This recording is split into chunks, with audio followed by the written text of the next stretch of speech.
Good morning, friends.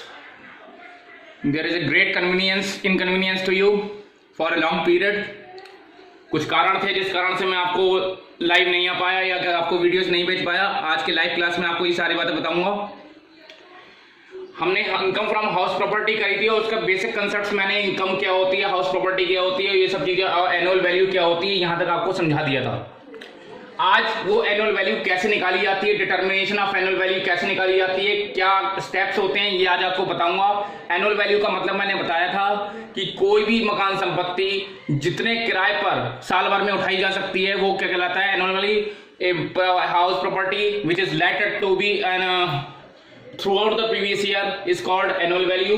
उस annual value को आप कैसे निकालते हैं, पहले तो याद रखिए चार चीजें होती हैं, municipal value, fair value, standard rent और एक्चुअल रेंट। ये चार चीजें होती हैं।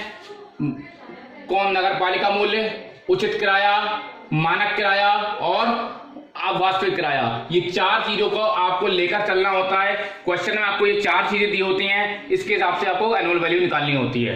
तो याद रखिए म्यूनिसिपल वैल्यू का मतलब होता है जो नगर पालिका निगम जो आपके वैल्यू निर्धारित करता है वो, जिसको आप सर्किल रेट बोलते हैं।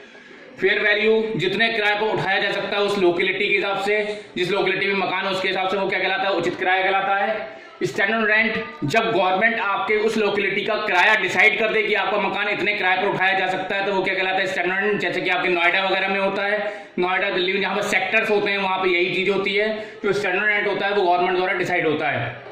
और एक्चुअल रेंट जितने में आपने जितने किराए पर आपने एक्चुअल में उठाया है वो क्या कहलाता है, आपका एक्चुअल रेंट कहलाता है। ये चारों चीजों की तुलना करनी होती है। कैसे करते हैं?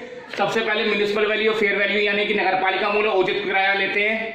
इन दोनों की तुलना करने में जो ज्यादा होता है इनमें से, विच एवर इज हायर, वो आप अलग निकाल लेते हैं। दैट इज कॉल्ड स्टेप 1, यानी वो रकम आप अलग निकाल लेंगे। जब स्टेप 1 निकल आएगा तो अगले स्टेप में हम क्या करेंगे, वैल्यू ऑफ स्टेप 1 जो निकल के आई है उसकी तुलना आप किससे करेंगे, स्टैंडर्ड रेंट से करेंगे। इन दोनों में जो दोनों में कम होगा वो आप अलग निकाल लेंगे।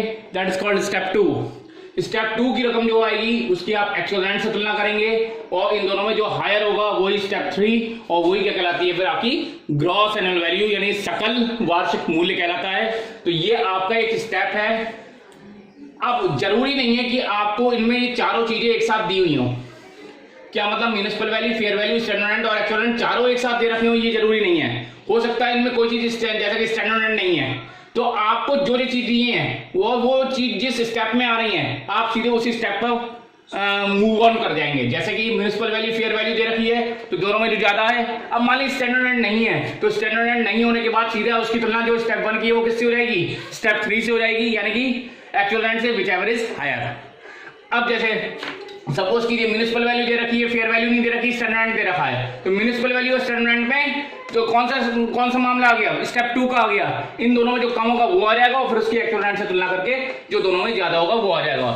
जब ग्रॉस एनुअल वैल्यू निकल आती है तब उसमें से आप क्या करते हैं, म्यूनिसिपल टैक्सेस जो आपने नगर पालिका के कर हैं वो जो पे किए हैं ओनर ने, बहुत ध्यान रखिएगा कि पेड बाई ओनर होने चाहिए, मालिक के द्वारा पेड हो रही है। दो बातें हैं, पेड हूं, दो बातें क्या, एक पेड हूं, दूसरे किसके द्वारा, ओनर के द्वारा। अगर टेनेंट यानी किराएदार ने पे कर रखे तो भी नहीं होगा और अगर ड्यू है तो भी नहीं होगा।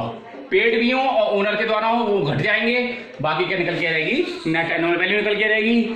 ये पूरा स्टेप आपको सबसे पहले निकालना होगा।